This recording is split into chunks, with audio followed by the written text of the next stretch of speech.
Everyone, आज हम फिर से कॉन्ट्रैक्ट ऑफ गारंटी को ही कंटिन्यू करेंगे और इसमें आज हम दो टॉपिक्स को कवर जो है करेंगे। फर्स्ट टॉपिक इसमें आपका आया टाइप्स ऑफ गारंटी की गारंटी जो है, जो कॉन्ट्रैक्ट ऑफ गारंटी किया जाता है वो कितनी तरह का होता है। तो कॉन्ट्रैक्ट ऑफ गारंटी जो है वो दो तरह से हो सकता है। फर्स्ट आता है आपका रिट्रोस्पेक्टिव गारंटी कि ऐसा कोई भी कॉन्ट्रैक्ट गारंटी का जो कि किसी पुराने डेट या एग्जिस्टिंग डेट के लिए, एग्जिस्टिंग लोन के लिए किया जाता है, तो उसको हम रिट्रोस्पेक्टिव गारंटी जो है वो बोलते हैं। यानी कि जैसे मान लो किसी ने लोन ले लिया है, उसके बाद उसकी गारंटी जो है दी जा रही है, तो वो आपका रिट्रोस्पेक्टिव गारंटी जो है कहलाएगा। और दूसरा आता है आपका प्रोस्पेक्टिव गारंटी, ऐसी गारंटी जो कि फ्यूचर के लिए दी जाती है। फ्यूचर में कोई लोन दिया जाने वाला है, उसके लिए कोई गारंटी दी जाती है, तो उसको हम प्रोस्पेक्टिव गारंटी जो है बोलते हैं। फ्यूचर में लोन लेना था, उसके लिए गारंटी दी गई, तो उस गारंटी को जो है हम प्रोस्पेक्टिव गारंटी जो है बोलेंगे। तो जो आपकी प्रोस्पेक्टिव गारंटी होती है वो दो तरह की होती है। पहली स्पेसिफिक गारंटी कि जब किसी एक पर्टिकुलर ट्रांजैक्शन के लिए गारंटी दी जाती है कि मैंने 10,000 का लोन लिया है, तो मेरे लिए जो है मैंने बी से 10,000 का लोन लिया था, ए मेरे लिए गारंटी दे रहा है कि इस 10,000 के लोन के लिए जो है मैं जिम्मेवार हूंगा, मैं गारंटी लेता हूं। तो पर्टिकुलर अमाउंट के लिए जो है वो गारंटी दी जा रही है, तो उसको हम स्पेसिफिक गारंटी बोलेंगे। और दूसरी आती है आपकी कॉन्टिन्यूइंग गारंटी कि ऐसी गारंटी जो कि series of transaction, means transaction एक के बाद दूसरी ट्रांजैक्शन, तो उन सभी ट्रांजैक्शन के लिए जब गारंटी दी जाती है तो उसको हम कॉन्टिन्यूइंग गारंटी बोलते हैं। जो कॉन्टिन्यूइंग गारंटी होती है ये आपके स्पेसिफिक अमाउंट या फिर आपके स्पेसिफिक टाइम पीरियड के लिए भी हो सकती है। फॉर एग्जाम्पल, ए ने जो है गुड्स के लिए डीलिंग की कि मैं 50,000 की गुड्स जो है पूरे साल कॉन्टिन्यूसली जो है आपसे खरीदूंगा, और उसके बदले में जो गारंटी दी गई वो कॉन्टिन्यूस गारंटी, क्योंकि एक साथ गुड्स जो है नहीं खरीदी जा रही है। पहले 5,000 की खरीदी, उसके बाद 4,000 की खरीदी, उसके बाद 10,000 की खरीदी, तो इस तरह से सीरीज ऑफ ट्रांजेक्शन है, लेकिन टोटल गारंटी का अमाउंट जो है 50,000 है। जैसे ही उसने साल भर में 50,000 की गुड्स खरीद ली, उसके बाद जो है कंटिन्यूइंग गारंटी जो है श्योरिटी की वो खत्म हो जाएगी। या फिर स्पेसिफिक टाइम पीरियड के लिए कि मैंने बोला कि जनवरी से लेकर जून तक जितनी भी ट्रांजैक्शंस ए के द्वारा की जाएंगी, उन सभी ट्रांजैक्शंस के लिए जो है मैं गारंटी देती हूँ। तो जून तक जितनी भी ट्रांजैक्शन, पहली ट्रांजैक्शन जनवरी में की गई, दूसरी जो है फेब में की गई, तीसरी मार्च में की गई, तो उस सीरीज ऑफ ट्रांजैक्शन के लिए जो है गारंटी दी जाएगी। तो ऐसी गारंटी को हम कॉन्टिन्यूइंग गारंटी बोलते हैं। ये थे आपके टाइप्स ऑफ गारंटी। अब सेकंड टॉपिक हम करेंगे रिवोकेशन और टर्मिनेशन ऑफ कॉन्टिन्यूइंग गारंटी कि जो कॉन्टिन्यूइंग गारंटी है, जैसे कि मैंने बोल दिया स्पेसिफिक अमाउंट, जैसे 50,000 बोला था साल का, या फिर स्पेसिफिक टाइम पीरियड जैसे जनवरी से जून तक के लिए कॉन्टिन्यूसली गारंटी दी जा रही है, तो वो गारंटी कई बार जो है बीच में खत्म भी की जा सकती है। जून की जगह मार्च में ही मैं गारंटी खत्म कर सकती हूँ, या 50,000 की जगह 20,000 की ट्रांजैक्शन होने पर ही मैं गारंटी को जो है खत्म कर सकती हूँ। तो किन केसेस में ऐसा होता है?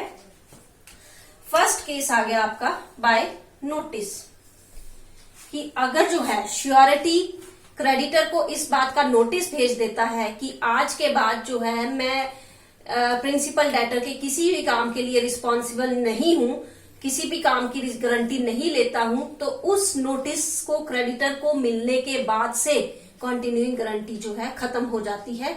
वही एग्जांपल कंटिन्यू करते हैं कि जैसे जनवरी से लेके जून तक की गारंटी जो है दी गई थी, लेकिन मार्च में ही कुछ ऐसे सर्कमस्टांसेस बने कि श्योरिटी ने अपनी गारंटी जो है वापस ले ली और इसका नोटिस जो है क्रेडिटर को भेज दिया। तो मार्च के टाइम पीरियड से ही श्योरिटी की गारंटी, जो कंटिन्यूइंग गारंटी थी उसकी, वो खत्म मानी जाएगी। सेकंड आ गया आपका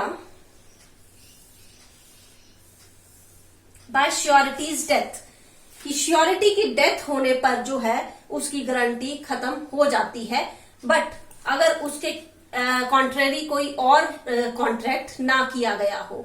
जैसे इस श्योरिटी की डेथ के केस में एक फेमस केस जो है वो आपका है दुर्गा प्रिया चौधरी वर्सेस दुर्गा प्रसाद रॉय। इसमें क्या किया गया था कि जो श्योरिटी था उसने ये कॉन्ट्रेरी कॉन्ट्रैक्ट ऑफ गारंटी तो उसने किया था कि गारंटी दी थी, लेकिन उसके अलावा एक और कॉन्ट्रैक्ट जो है उसने किया था कि इन केस श्योरिटी की डेथ हो जाती है तो भी पर्टिकुलर टाइम पीरियड के लिए जो है गारंटी मानी जाएगी, और उस पर्टिकुलर टाइम पीरियड में जितना भी ट्रांजैक्शन होंगी उसके लिए श्योरिटी का सक्सेसर जो है वो रिस्पॉन्सिबल माना जाएगा, और श्योरिटी की प्रॉपर्टी का यूज जो है उन ट्रांजैक्शंस के लिए किया जा सकता है। तो इस कई बार जो है ऐसा अगर कॉन्ट्रेरी कॉन्ट्रैक्ट किया गया है तब तो श्योरिटी की डेथ के बाद भी कॉन्टिन्यूइंग गारंटी जो है वो चलती रहेगी एक पर्टिकुलर टाइम पीरियड तक या पर्टिकुलर ट्रांजैक्शन तक।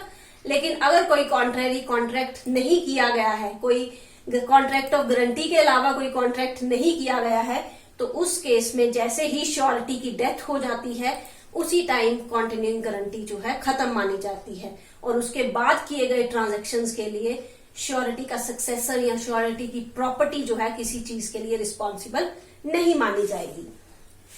और थर्ड केस आ गया कॉन्टिन्यूइंग गारंटी को खत्म करने का, इनवैलिड गारंटी।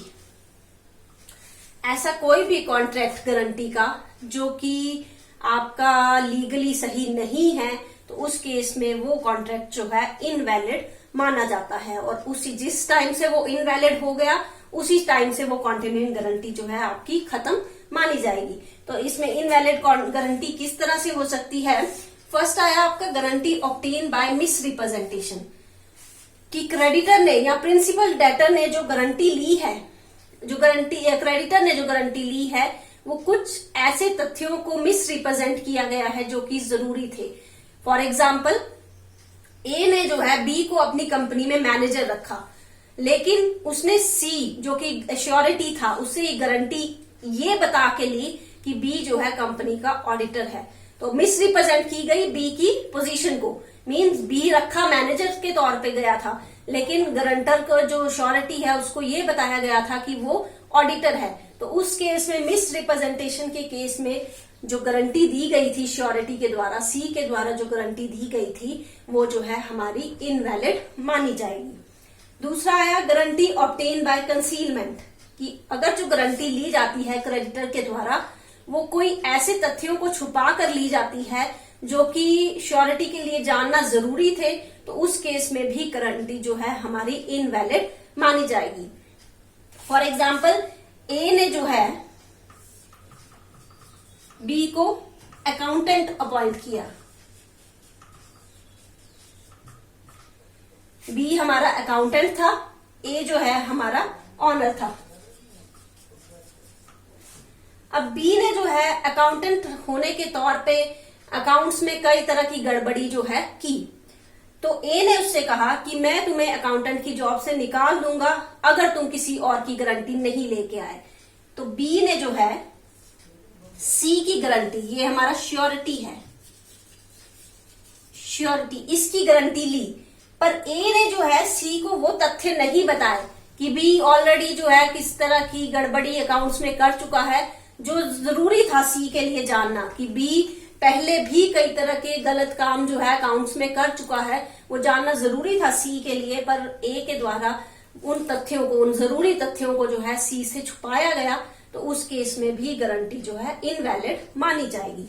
और थर्ड केस आ गया इसमें guarantee on the condition of joining को श्योरिटी, कि अगर कोई इस बात के लिए तैयार हो जाता है कि वो गारंटी देगा, पर तब उसकी गारंटी तब स्टार्ट होगी जब कोई अनदर पर्सन जो है एज अ श्योरिटी ज्वाइन करेगा।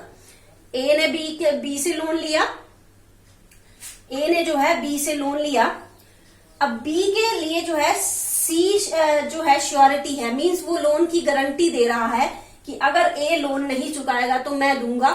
लेकिन अगर कोई और, मान लो डी एक और पर्सन है, अगर डी एज अ को श्योरिटी जो है ज्वाइन करेगा तो सी, तभी सी श्योरिटी माना जाएगा अगर इसके साथ जो है डी भी एज अ श्योरिटी जो है जुड़ जाएगा।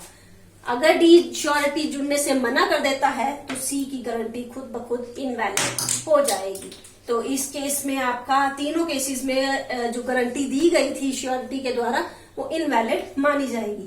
तो ये थे आपके की कॉन्टिन्यूइंग गारंटी जो कि स्पेसिफिक टाइम पीरियड या स्पेसिफिक अमाउंट के लिए दी जाती है, वो बीच में भी रोकी जा सकती है और किस तरह से रोकी जा सकती है। तो आज हमने ये 2 टॉपिक्स जो है कवर किए हैं। अगर इन टॉपिक्स में आपको कोई पॉइंट क्लियर नहीं हो रहा है तो आप कमेंट सेक्शन में लिख दीजिए, मैं उस पॉइंट को जो है क्लियर कर दूंगी। Thank you.